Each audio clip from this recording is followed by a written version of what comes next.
We're back. It's AASLR, and we've got no bandwidth with us. We just heard his music, and I know, he's it's like, here. hey, I know that song. That sounds familiar. Did What's you going on? remember that you gave us permission to use that music? I gave everyone permission, so it's kind of just like, Okay. it's funny. Somebody hit me up on LinkedIn the other day. They're like, dude, Dr. Disrespect is playing no bandwidth right now on his stream. And I was like, no way. Like, dude's got like crazy, insane amount of followers. And I went and go listen to it. He's like, yeah, check out this clip. Totally wasn't my music. Oops. Like, you had me. It's so close. It's so close.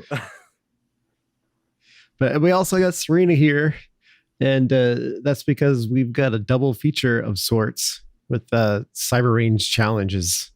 So who goes first? Who's going first today? I'm going to go first. Okay. And then we're going to save best for last, where Beau goes over the really mathy one. Yeah, we'll see how that one goes. It's gonna be interesting. Yeah, this one should go good. Just nobody asks me any questions at all whatsoever. All right, well, let's get right into it. I'll hand you the con, Serena. I'm gonna hide my camera. All right. Are you gonna do my? Yeah, I'm getting there. There we go. Okay. All right. So the one that we're going through today is this vulnerability through customizability. Anyway, so it says, while on a penetration test of a client site, you found a backup of the website on one of the company servers. Can you use that to your advantage? So let me click the client site here. There's really not too much to this website. We have like your home tab, about us, and then it has this search bar where you can search things. But yeah, so that's really all there is to the website. It's nothing super fancy. So I don't have, oh no, the plugin. So on this one, I use the plugin, what is it? Webapplizer? Wapplizer? That does give you like information on what kind of tools this website is running. I should have downloaded that prior, but that's fine. We can see down here that it's powered by WordPress. I had found the version through that plugin and found it was WordPress 542. Let me see what a Wapplizer. Okay, this is the plugin that I used for finding that information. And this is a plugin like a lot of people use. I think it's pretty common. I've seen a lot of people on actual tests use this just to get kind of some information about what's running on the back end of the website. So if you're interested in using this, it's a free tool that you can just like a little extension. So with the information that we have, we know that there is a search bar. We know it's running off WordPress. We have the version. And then we also have this backup of the website. So it says, can you use that to your advantage? I downloaded it. We already have it. And I have it unzipped at this point. So the one thing that I wanted to do was check and see the difference between that backup and then also like the actual WordPress version. So we can run a command using diff and see like the difference in that WordPress version that I just downloaded. That's just kind of like a clean copy versus the backup website that we found on premise. Now, let's see. And then we're going to put this in an out file. So it'll, let's see. Oh, lowercase w. There we go. So I'll put in a file called out, and it'll give us the difference between those. So if I just do ls, we can see out, cat out. And this is the difference between those two files. So if I go up here, scroll to the top. Oh, let's see. Let's try and make this. Hopefully people can see the font size okay. So here we have only in the HTML, which is the unzipped file that is that backup. And then it gives us this WordPress.config PHP file. And yeah, we have some interesting things here. We have like this query string, so get search. Seems like that search function is kind of different. We have status is one of the queries, and uptime is one of the queries. So status and uptime, I would assume, would be checking on like the system's backend of the server, things like that, or the website. Custom query, which is funny, like when we're talking about custom, the name of the challenge itself is vulnerability through customizability. So that is interesting. Always have like little hints in the titles and stuff like that to pay attention to. So now we can see like uptime, status, and we have a local option as well. We have, okay, so like system, RAM, memory. So it has like these, which basically I'm assuming is like, hey, this is what the parameter is. But if someone types in like disk drive space, HDD, SSD, or storage, it kind of links back to this specific system right here, status. So yeah, CPU processor usage. So we could probably use that to our advantage to see what other information we can kind of like pull out of there. We do have some lookup information. Let me see if there's anything else interested. So basically what we're most interested in is using that search bar to see if we can pull information that we shouldn't have access to. And a status or uptime is like a custom query. So let's see if I go back to like the search bar here on the website. Let's do like status local RAM. If it gives us any information. Okay, yeah. So it gives us like you can type in there and get this information. RAM's running at 43%. Now we see this like CC sysram. I don't know what the CC is. It might tell us in here specifically what that is. Because we can see it CC system disk, CPU. Let's see if there's anything. We have error, uptime, interesting. Status for I.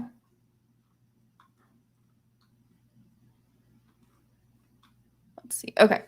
So one thing that we can try and do is like status to find like maybe local database information. Let's do status local DB. Go back to the code here.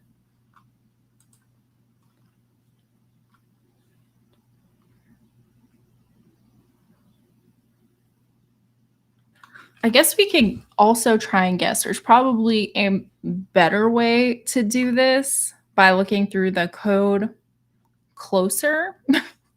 However, so we do like status DB. Let's try name. Okay. So we can get database information. So we see WordPress _ Senicorp. We do, can we get user information? It does have a result. It's the same thing. Let's try host. Interesting. Okay, so we can see it's like host 1, MySQL database. So let's try finding the password information. And that is how you get the flag from there. Okay, cool. I think there was like in the code itself a part where it does talk about database, although I could not, like glancing at it, could not find it right away. Let me see if I can point it out.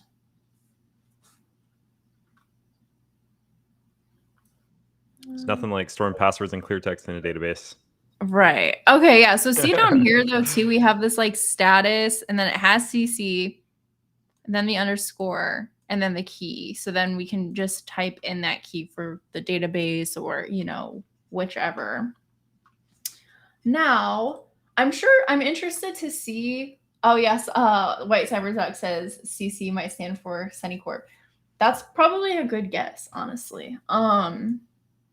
This one was interesting, like, because I'm not much of a code person, but as I was telling Beau earlier, like, definitely started writing some smaller stuff to get used to it, like on CTFs or using like Hack the Box. Even if I don't necessarily need to make a script for it, it's just like good practice, and I can throw it up on my GitHub or something like that. So yeah, that's kind of what I have been doing. So that was like an interesting challenge. And I know Beau has the one that we had missed, not last week, but I think the week before that, if I'm correct. I can't remember which original week it was supposed to be, but that one is very interesting. Yeah, I will just say this straight out. It is not easy. It was not an easy challenge. Like I would say that I got a decent bit of experience with CTFs, and this is one that would have taken a good amount of time. So it looks like I think only 19 people solved this one, right? Or 19 teams. Which I thought was like an impressive amount, to be honest. It is an insanely impressive amount. Like the people who solved this one, kudos to them. All right, so this one is kind of interesting. So if you've ever heard the phrase "don't roll your own crypto," that kind of really defines what this challenge is about. Basically, the gist of this entire challenge is that somebody forgot their bank password, right? But luckily, they had written a program to help them remember their password, so to speak. So the prompt basically says, I forgot my bank account password. Luckily for me, I wrote a program that checks if my password is correct, just in case I forgot which password I used. So this way, I don't lock myself out of my account. Unfortunately, I seem to have lost my password list as well. Could you take a look and see if you find my password for me? So it's a piece of code. And they give us a hint. It does say part 3 requires some math skills. That is an understatement, first of all. So I was telling Serena and Ryan right before we started streaming, like this particular challenge does involve a lot of math. However, anytime we do CTFs, there's always something new that we come up against that you can usually figure out a way to solve without needing to know like the intricate details of the underlying mechanisms for how that was generated. So the key tip that they give here is one piece of this entire problem. We need to think about exponents. So it says, think about what is being done by the exponentiation step. And then try to rewrite this very large number in base, 257. So keep that in mind, all right? So they give us a piece of code, all right? This is the help me remember my password piece of code, essentially. It's called validation.py. And so this is what you have to work off of, just this piece of code on the left here. So before we kind of dive into it, let's just try running it and see what happens, right? So if we just run Python 3 and then validation.py, it says, please enter password. And so the goal of this piece of code is to help validate a password, right? So if we tried password, right? whoa, you're not even close, right? All right. So sure, you could try brute forcing, but I promise you, you would not be able to brute force this password. Now, in the code here, let's step through it because this particular piece of code is interesting. And one of the things I was telling Serena is that I feel like this challenge really is 4 challenges in itself, right? So there's a number of steps that we have to get through to actually solve this one. So the first up, let's just start with the beginning of the code here. So we got just a couple print statements, and then the first step here it says if length of the password, and then we're taking a substring. Okay, so the brackets colon -2. Same thing as over here. This is a substring process of Python, basically saying the value prior to the initial colon would be the first step or the first number that you want to index that you want to start with of a substring, then the end of the substring, and then the step between the substrings. And so there's a comparison statement here that says not equal to 12, right? So first off, the length of the password with the substring with a step of -2 has to be not equal to 12. Or the length of the password with a substring of 17 colon and then no steps just out to the end has to be not equal to 7. So now, if you didn't know that, right? Like, if you don't know what that means, like, this is how I would approach it, right? So if we just go back over to our terminal here and we run Python 3, we just pull up the interpreter, right? We can say, all right, well, let's create a password variable, right? So password equals, and then we can just start filling out, right? Just something kind of long. All right, so now if we just run this, right? So if we just take length of the password with the substring, what do we actually get? And so if we just run that, we can see it's a value of 8, right? Okay, so now what if we change the password and we start just, adding more characters, right? And then do length again. So now we're up to 13, right? And so what we want it to be is 12, right? Because so right now it says if the length is not equal to 12, or if the length is not equal to 7, then we're not even close, right? So let's try to do this one by one. So A, B, C, D, E, F, G, H, I, J, K, L, M, N, O, P, Q, R, S, T, U, V, W, X. All right, so if we do like alt to X, and we run that again, we do get that value of 12. Okay, so this is 24 characters. And then, so basically what this first step is doing here is saying we need the length of the password to be 24 characters, right? And so we run length of password 17 colon nothing, we get the 7. And so now if we were to go back to the validation.py and run this, we should get to the next step. So if we run validation.py, here, let me go ahead and copy this value here. 24 character password, right? Now if we enter this, we get to the next step at least. So we don't get that same error message we got before. The first error message we got was, whoa, you're not even close, right? But now we're getting to the next step where it says, you call that a password? Ha. All right, so we got past the first step. All right, now second step. So second step, we're on chunk 1 here now, okay? So as you can see, the rest of this code is divided up into chunk 1, chunk 2, and then finally chunk 3. So we have an 8-character password that is being divided up into 3 separate chunks, right? So we have characters 1 through 8, and then characters 9 through 16, then 17 through 24. They're all being divided up into these different chunks. All right, so let's look at the second chunk here. So first off, right before it actually gets started with the chunks, we have password length variable. So it creates a password length variable so that we are going to be operating with that number 24 throughout this particular step. So again, let's go ahead and get our password variable here. I'm going to start putting this in a document here to make it easier to just copy paste. So we got password. And then we'll do the same thing here again. So password, and then we'll get the password length, right?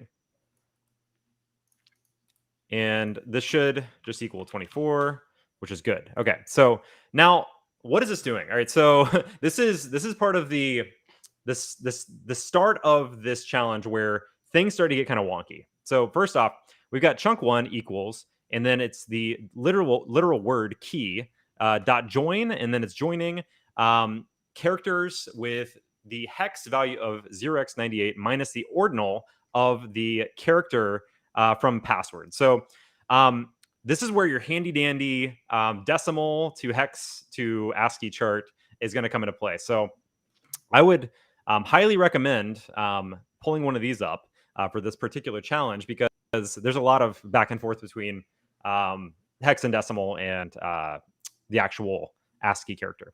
So, all right. So what is 0x98, right? So 0x98 is the it's not even on our chart, right? So it's a rather large number minus the ordinal of the password letter. And then we're going to have the password length for C in the range of 0 to the end of the password length, which is basically just saying for the first 8 characters of this particular chunk, it's going to do an if statement. And it says if double quotes dot join C for C in chunk 1. And then again, we've got the substring of : 4 is not equal to this hard-coded value. Then we will not pass this step. Okay. So, all right. So this is one of those key things to call out here, right? So they hard-coded something. And this is the kind of stuff you see in people who like, or groups, software that rolls their own crypto. You see stuff like this where they hard-code a value that is the key to solving, right? All right. So first off, this particular section here, let's instead of just even so there's a couple ways you could do this. You could try to like figure out all the math here, right? You could try to say, okay, well, what is this actually doing? Or we could just literally take this over to a terminal and run it and see what's happening. And this is kind of how I personally approach a lot of CTF challenges. I like to just take what the piece of code is and just go run it and see what happens. So let's do that. So we've got this entire thing here. Now, how much of this are we going to actually need, right? So first off, we're going to need the password length variable. We're going to need the chunk variable. We're going to need the for loop. And then on the next line, we've got this if statement. And so this is where it's actually creating that condition where if this first half doesn't equal this hard-coded value, then it's going to fail, right? So what if we just remove the hard-coded value and remove the if statement, right? Then we should be able to at least see what's happening whenever it gets to this step. What is it actually printing out? So again, let's we've got our password variable, right? 24 characters. We've got the password length. We've got chunk 1 now, right? If we just run this, what happens? Okay, so we get a number. And it's interesting because it's just 7654321, right? Now, why that's interesting is because this is taking those 8 characters and it's doing a subtraction from this piece of the chunk 1 code. So now we have that hard-coded variable, right? We have that piece that was hard-coded. What happens if we include that hard-coded section within the same password, right? So these first 8 characters, right? 1, 2, 3, 4, 5, 6, 7, 8. So if we just delete those, because we know that this particular piece of code is leveraging that hard-coded value. What if we run the exact same piece of code with that hard-coded variable now? We get reversing. So that's interesting, right? Reversing with some leet speak. So this is our first chunk here, right? So this is something that we're going to want to include in the rest of the password. So we have the first 8 characters of the password at this point. All right, first 8 characters. Moving on. So now if we were to put this in here, right, and go back to the validation.py, and we were to copy this with reversing, we should get to the next stage. All right, so it says you cracked the pass. Just kidding. Try again. All right, so we're at least we're moving on. We're making progress here. Making progress. So all right, it gets a little harder now. All right, so we have another step. So this is chunk 2 now. So we've gotten to the chunk 2 stage of this challenge. So in chunk 2, we're dealing with ordinals again. And so with the ordinals here, this particular one is taking the ordinal value of a character from the chunk and subtracting it from subtracting 0x1f, which is 31, I believe. Let's see. So handy dandy decimal to hex chart. 0x1f is 31. Okay. So subtracting 31 from the character decimal value if the ordinal is greater than 0x60, which is the single tick, right? So it's basically saying if you have a lowercase character, so A through Z, right? We're going to subtract 31 from it, which effectively just makes it uppercase. And then the same thing else if 0x1f is, or if the ordinal value is greater than 0x40, which is above the, it's where character capital A starts, right? But less than 0x1f, which is the 60, or I'm sorry, not 0x1f there, is if it's less than, what was it? The, where was it at? So yeah, ordinal C, if ordinal C is greater than 0x40, else ordinal C. So yeah, so as long as it's greater than 40, then it will add 0x1f, which is 31. And so it effectively is just converting capitals to lowercases here, right? So we got capital to lowercase characters and vice versa. So if it's a lowercase character, it goes back to capital. All right, so this is taking that middle chunk now. So characters 9 through 16 of the password. Now we also have this hard-coded value here. So another hard-coded piece, right? So again, we have an array now, right? It's a ring array, and it has a few numbers: 54, -45, 9, 25. So numbers, right?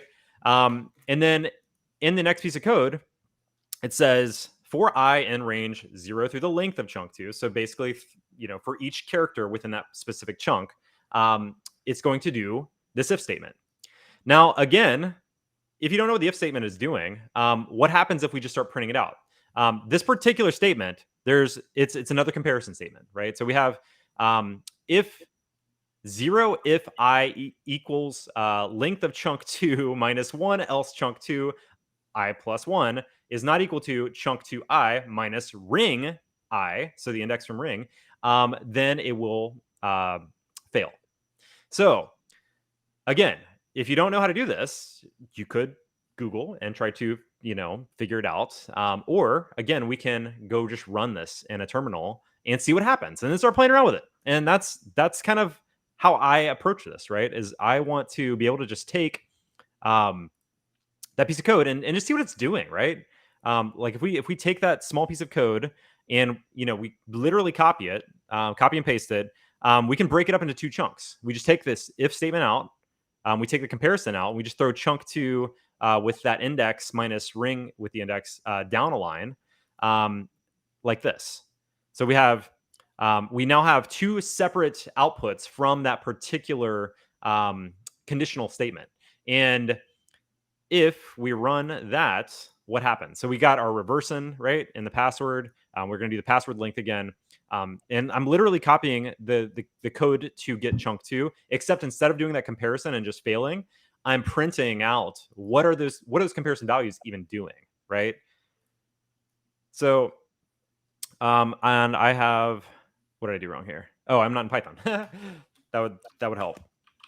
Python 3. All right, let's try it now. So I added in 2 print statements. I added in print ring value and I added in print past character value. So we could kind of see the comparison between the 2. Now we see numbers are being printed out.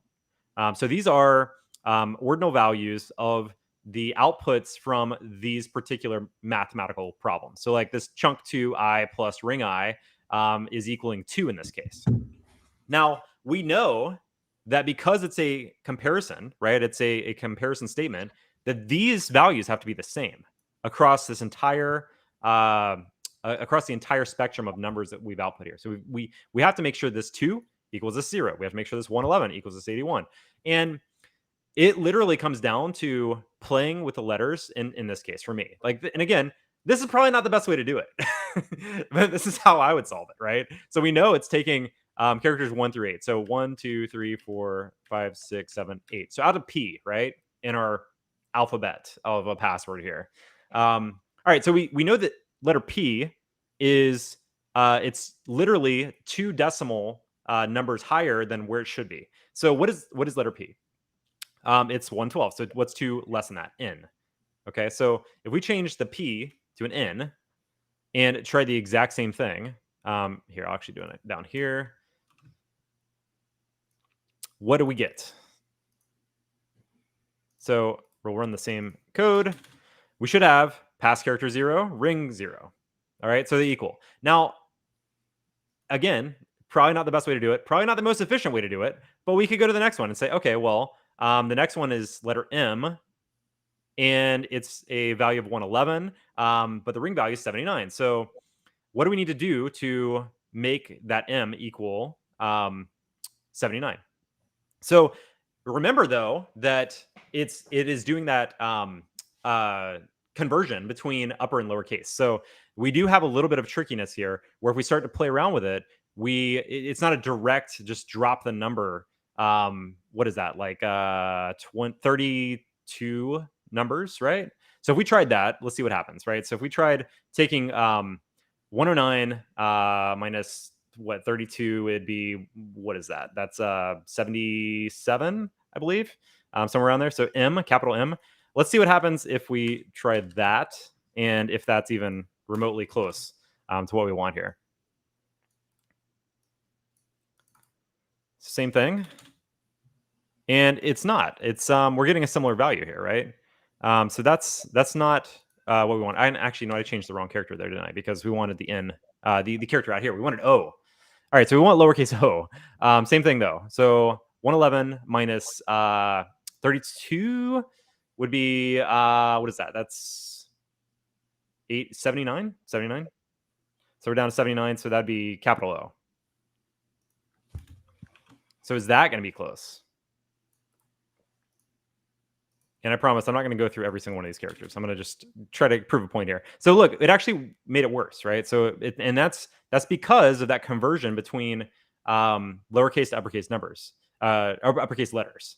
So what happens if we just kind of drop it a little bit? Like let's drop it down to like I, right? And see where that takes us in the scheme of comparisons here. All right, so that takes us to 105. All right, we're getting a little closer, right? Still not quite where we want it. What if we go really far? What if we go to 0?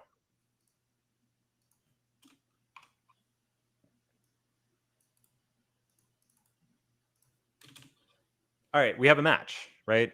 And again, probably not the best, most efficient way to do this, but this is how I would do it. I would probably just, walk through the process of comparing these and getting them to a point where they're all equal. And what that looks like is what I'm about to paste in here. So if we run this, it should end up eventually looking like this, where we've gone through each letter one by one backwards, and we have 115, 115, 90, 90, 81, 81, 126, 126. And now we know that all of the characters that we have selected are the correct matches for what it's comparing. So in this case, it's G underscore Python, right? All right, so that's chunk 2. Chunk 3, probably the most math of this entire one. All right, so chunk 3 here. This is where I ended up getting kind of hung up quite a bit. And I'm going to try to explain this best I can, but just bear with me on this one. All right, so chunk 3 here.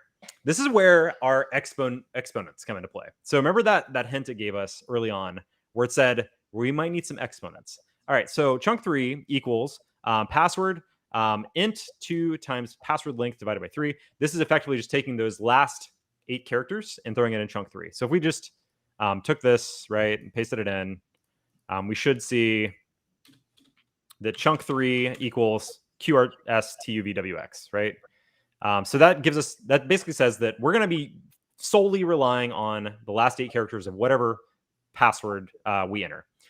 It also gives us this long code, right? So code equals this long string, looks like hex.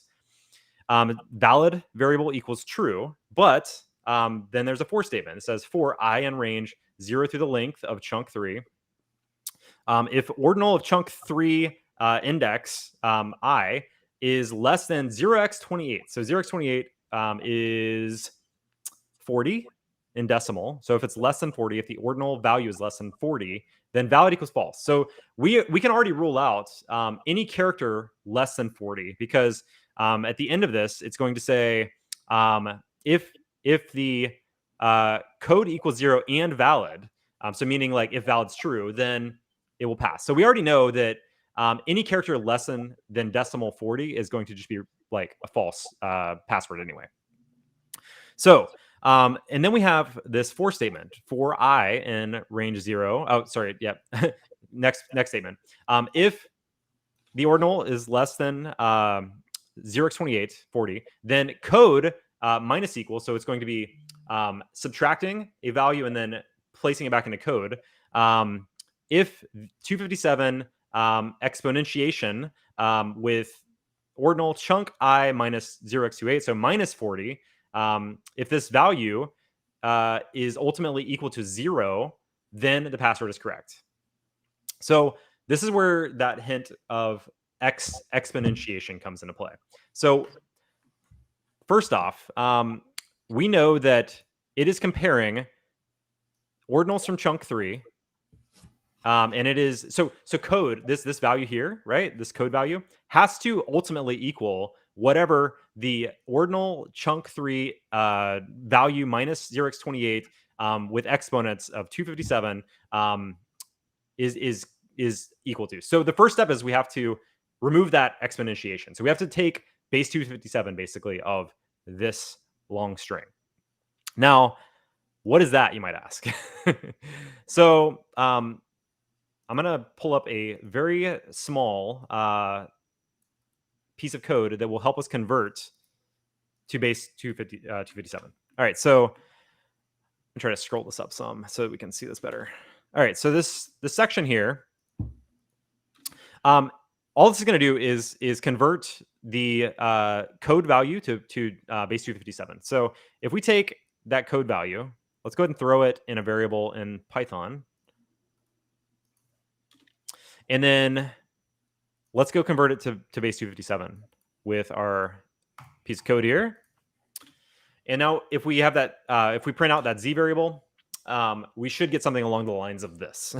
Lots of numbers, right? So lots of zeros, first of all. That's kind of interesting. And there are a total of 7 non-zero numbers. So we have 8, 128, 2, 17, 32, 4, 64, and that is it.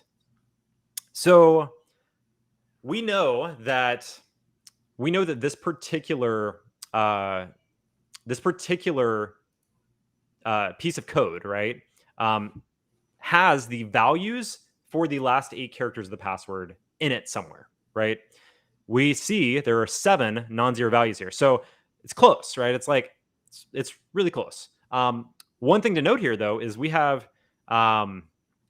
indexes for specific letters. So if we actually took the indexes for each one of these in Little Endian format, so for example, if we took the index of 32 here, so if we said, so starting with the number 0, counting backwards, because computers start with 0 when you count, 0, 1, 2, 3, 4, 5, 6, 7, 8, 9, 10, 11, 12, 13, 14, 15, 16, 17, 18, 19, 20, 21, 22, 23, 24, 25, 26, 27, 28, 29, 30. So the number 32 is at the 30th index of this base 257 number.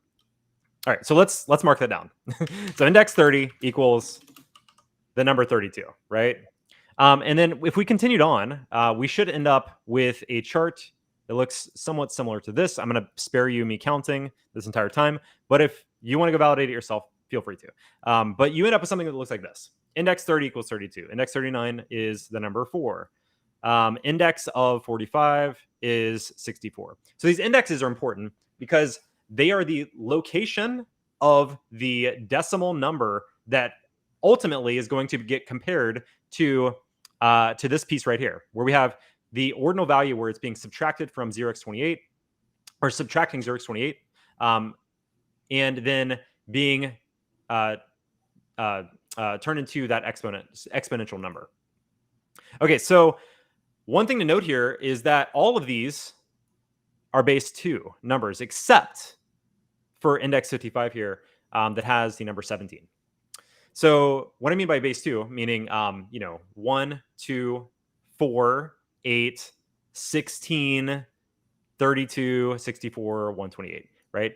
Now, this one's interesting because it is not a base 2 number. However, what you could deduce here is that there are actually, so we have 7 numbers, right, total, that are included within this long base 257 number, but we need 8, right? Because the number of characters in the password that we are looking for is 8 characters. So you can actually convert this to 2 separate base 2 numbers, both at index 55. So if we said index 55 is not only 1, but it can also be 16. And so you have 1 and 16 is 17, right? And now we have the completion of our base 2 number. So we have 1, 2, 4, 8, 16, 32, 64, 128. So now all it takes is us to organize these by their base 2 numbers. So now if we take those values that we have here and we say, all right, so index 55 is number 1, index 62 is number 2, and then we need number 4. So index 39 is number 4, and then we need 8. So index 74 is number 8. 16 is index 55 again, number 16, and then we need 32. So index 30 is number 32. Index 45 is number 64, and then 128. So index 70 is number 128. Now, the indexes themselves, so these numbers here, right, on the left, so are 55, 62, 39, 74, 55. This is the part where if we go back and look at what's actually happening to the ordinal here, they should equal whatever this piece of the code is. So that index number is actually the ordinal value of the chunk letter, right, minus the decimal value of 40. So 0x28 in decimal equals 40, right? So all it takes for us now to do is add 40 to each one of these numbers. So if we said, all right, so now we got 95, we've got 102, we've got 79. Here, actually, I'm going to take the comments out. 95, 102, 79, 114, 95, 70, 85, and then 110. All right, so that should be it. So now all it takes is for us to go convert this using a handy dandy convert decimal to ASCII tool, and we should get something like this. Oh, let me try to zoom in on it. And we have the last piece. For fun. Yeah, that was a lot of fun. Lots of math, lots of fun. All right, so now how do we combine all this, right? So we've got reversing,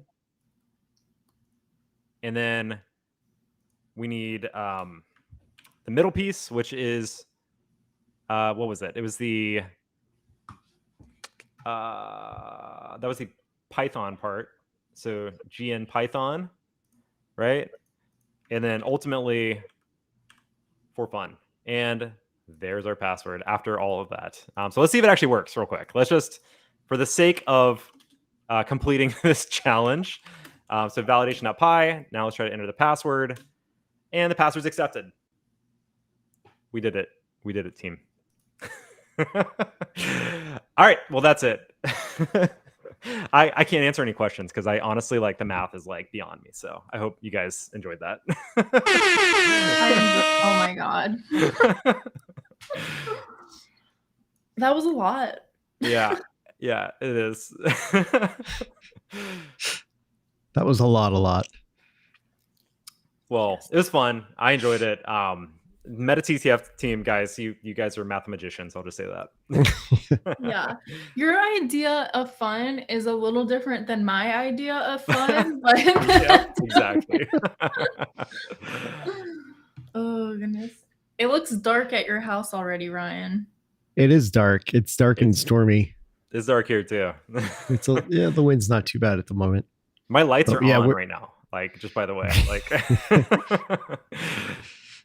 yeah, we're getting ready for the hurricane here, and this should be fun because tomorrow Beau's got another webcast right in the middle of a storm. It probably won't be a hurricane by that time anymore. I'm gonna do it outside in the storm. I know. I was gonna say I'm gonna have to live out that. That'd be the most Florida man. Post, yeah, there we go. No, that would be for fun. Yeah. Yeah, I don't know how long that would last though with electricity and computers. That doesn't typically work out too well. That's for fun. Just for fun. We'll see how it goes. But, all right. I don't think there are any questions for this one. I haven't seen any questions for this. So I guess that's good because I guess we did a good job, or you guys did a good job at walking through all of that. So thank you both, Serena and Beau. I guess we're gonna kill it from here. We're gonna kill it with fire and hurricane winds. All right. Bye, everyone. Bye, everyone. Thanks for watching. Thanks.